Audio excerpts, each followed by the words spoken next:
guys, and welcome back to Rising News. And in this video we have a lot of stories to unpack, so let's get right into it. So the first story is that Superman escaped from Krypton at Six Flags Magic Mountain in Valencia, California.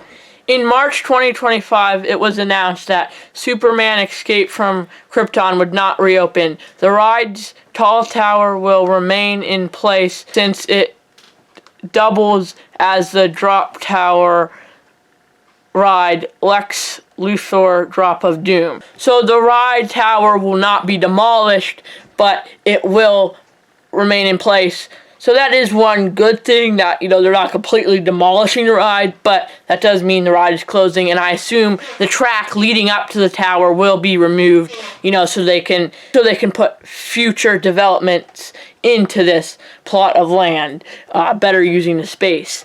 The only other ride that was like this was shut down a number of years ago, and the ride pieces were removed. But, this is another 400-foot coaster that is going to be removed. So at this point, the only 400-foot coaster left will be Top Thrill 2. So yeah, it's sad to see this go, a classic ride, really. I mean, it's 28 years old, so it definitely lasted a lot longer than it was supposed to.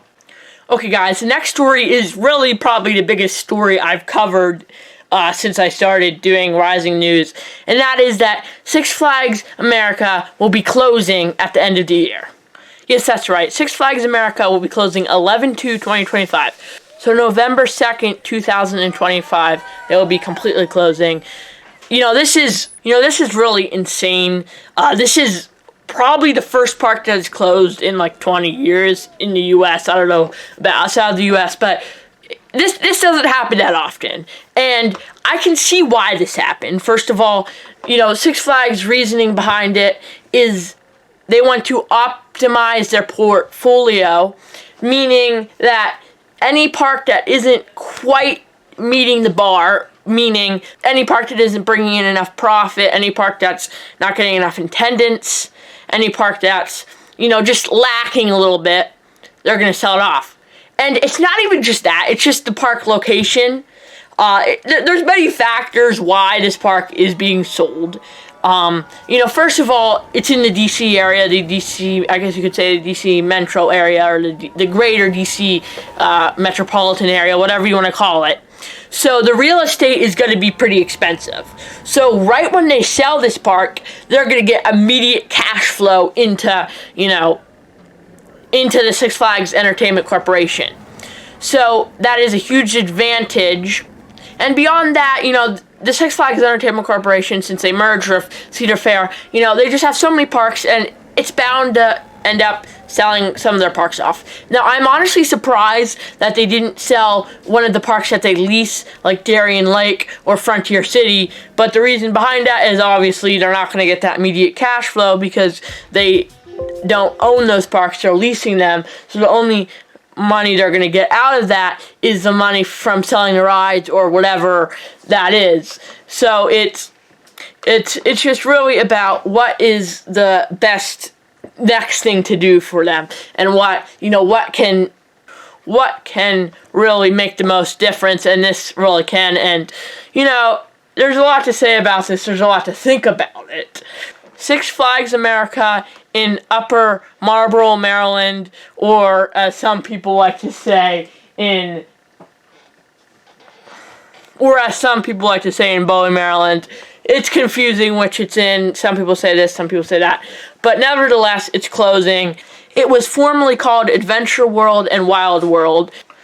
So obviously there's a lot to think about this. I don't know if I'll be getting back to this park at all before they close, but it's definitely wild to think that this park is closing.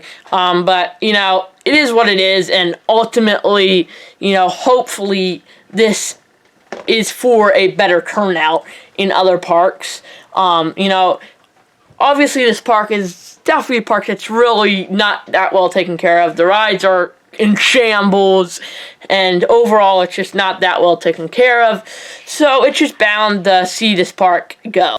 But I really did think this park had potential. With the Steam Town, I was thinking, yeah, this park could definitely have potential. It really could end up like some of the other parks in the chain. it could end up being just as good as some of the other parks in the chains. But, ultimately they decide not to do anything with the park, just sell it off. Obviously, we do not know what's going to happen.